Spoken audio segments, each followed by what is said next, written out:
Place au Perseven et direction la chaleur australienne pour cette 4e étape du circuit mondial qui vient clôturer la tournée en Asie et en Océanie.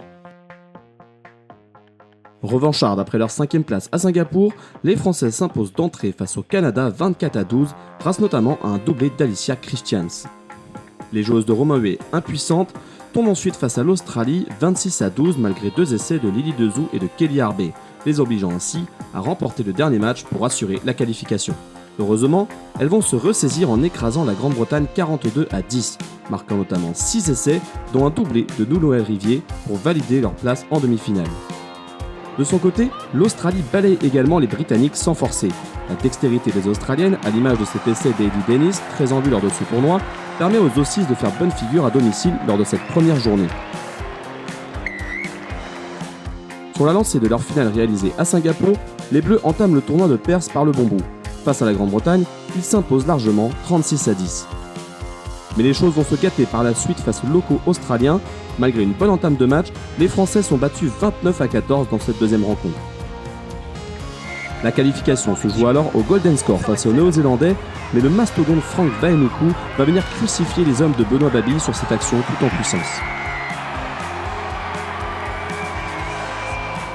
Pas de demi donc pour les Bleus à Perth pour la première fois cette saison, laissant ainsi l'Australie et la Nouvelle-Zélande rejoindre le dernier carré.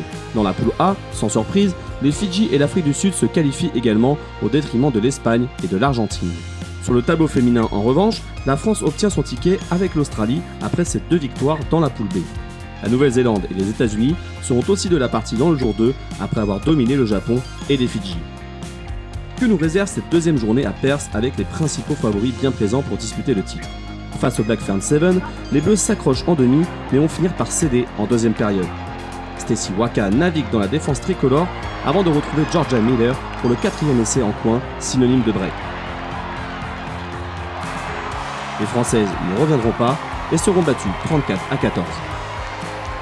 Grâce au canne de Madison Levi, l'Australie assure elle sa place en finale à domicile. Large victoire 26-5 sur les États-Unis, de quoi ravir les supporters australiens présents au HBF Park de Perth pour soutenir leurs équipes. Pas de finale, mais une 3e place en ligne de mire pour Lily Dezou et ses coéquipières. Comme à Cape Town, les Bleus s'emploient face aux États-Unis et Awa Tunkara finit par libérer les siennes en traversant la défense américaine. 2e médaille de bronze pour France 7 féminin grâce à ce succès 21-14. 4e rendez-vous cette saison entre la Nouvelle-Zélande et l'Australie pour disputer la grande finale et avantage aux Black Ferns 7 qui viennent gâcher la fête aux Australiennes.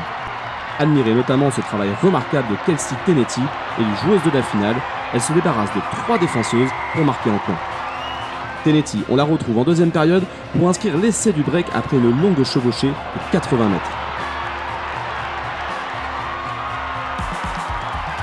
Les Néo-Zélandaises l'emportent ainsi 29-7 et décrochent déjà leur 3e étape de la saison.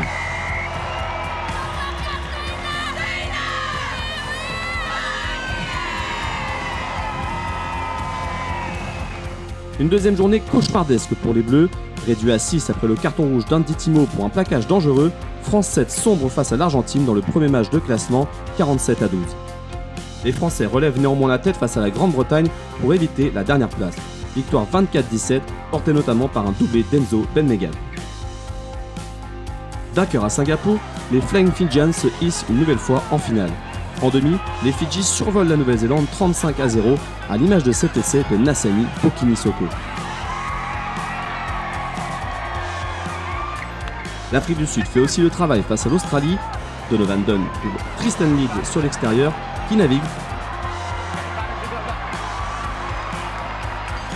pour retrouver à l'intérieur son demi-mêlée Ricardo Duarte qui va inscrire l'essai de la victoire pour les Bulldogs. Une position de taille en finale entre les Fidji et l'Afrique du Sud, menée au score, les joueurs du Pacifique vont reprendre l'avantage grâce à ce travail monumental de Terrio Veilawa qui va déposer toute la défense sud-africaine.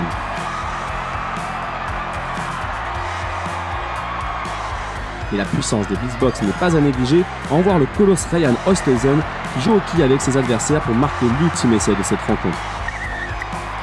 Transformation décisive pour Duarte qui passe entre les poteaux et les Sud-Africains s'imposent ainsi 21-19, remportant leur 2e trophée cette saison. La bonne opération donc pour les Blitzboks qui remportent cette étape de Perth devant les Fidji et l'Australie, tournoi à oublier en revanche pour France 7 qui termine 7ème. Sur le tableau féminin, la Nouvelle-Zélande dompte à nouveau l'Australie, tandis que la France s'empare de la médaille de bronze. Au classement général, ce sont toujours les Fidji qui mènent la danse, suivis par l'Afrique du Sud et la Nouvelle-Zélande. La France reste 4ème, mais commence à se faire distancer par le trio de tête.